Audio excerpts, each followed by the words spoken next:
एक छोटे से गांव में अर्जुन नाम का एक गरीब लड़का रहता था। उसके पास ना बड़ा घर था, ना पैसे, लेकिन उसके दिल में महादेव के लिए अटूट भक्ति थी। हर सुबह वह जंगल से फूल लाता और गांव के पुराने शिव मंदिर में जाकर कहता, महादेव, मेरे पास देने को कुछ नहीं, बस मेरा विश्वास है। गांव वाले उसका मजाक उड़ाते थे। वे कहते, सिर्फ पूजा करने से कुछ नहीं होता। लेकिन अर्जुन हर दिन पूरी श्रद्धा से शिवलिंग पर जल चढ़ाता रहा। एक दिन गांव में भयंकर तूफान आया। बारिश इतनी तेज हुई कि नदी का पानी गांव में घुसने लगा। लोग डरकर इधर-उधर भागने लगे।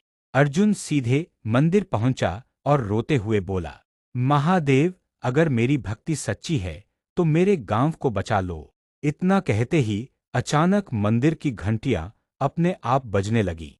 आसमान में जोरदार बिजली चमकी और कुछ ही देर में बारिश रुक गई। नदी का पानी धीरे धीरे वापस जाने लगा। पूरा गांव हैरान था। जो लोग अर्जुन का मजाक उड़ाते थे वही उसके चरण छूने लगे। अर्जुन मुस्कुराया और बोला, चमत्कार मेरी वजह से नहीं, महादेव पर विश्वास की वजह से हुआ है। उस दिन गांव वालों को समझ आया। एक छोटे से गांव में अर्जुन नाम का एक गरीब लड़का रहता था। उसके पास ना बड़ा घर था, ना पैसे, लेकिन उसके दिल में महादेव के लिए अटूट भक्ति थी। हर सुबह वह जंगल से फूल लाता और गांव के पुराने शिव मंदिर में जाकर कहता, महादेव, मेरे पास देने को कुछ नहीं, बस मेरा विश्वास है।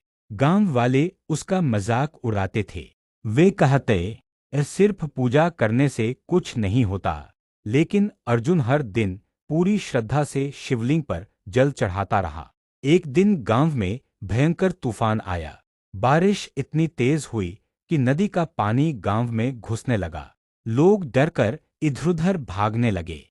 अर्जुन सीधे मंदिर पहुंचा और रोते हुए बोला, महादेव, अगर मेरी भक्ति सच्ची है तो मेरे गांव को बचा लो।